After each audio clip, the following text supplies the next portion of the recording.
வாங்க ஃப்ரெண்ட்ஸ், இன்றைக்கி நித்திஷ்கா சமையலில் கவலை மீன் வறுக்க போகிறோம். வாங்க பார்க்கலாம். சால்ட்டு சேர்த்துக்கலாம், இஞ்சி பூண்டு பேஸ்ட்டு சேர்த்துக்கலாம், சிக்கன் 65 மசாலா சேர்த்துக்கலாம், 1 ஸ்பூன் மிளகாய் தூள் சேர்த்துக்கலாம். தோசை கல்லில் எண்ணெய் சூடாயிடுச்சு, மீனை வறுத்து எடுத்துக்கலாம்.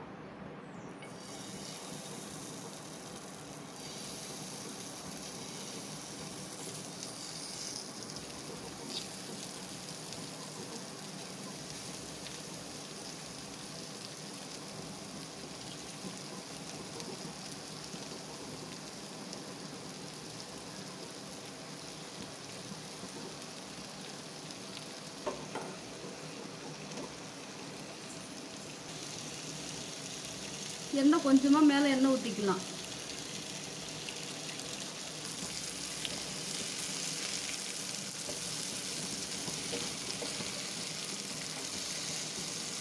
வாங்க ஃப்ரெண்ட்ஸ், நம்ம கவலை மீன் நல்லா வறுத்து எடுத்தாச்சு. நீங்களும் வாங்க சாப்பிடலாம். ஓகே, பாய். நித்திஷ்கா.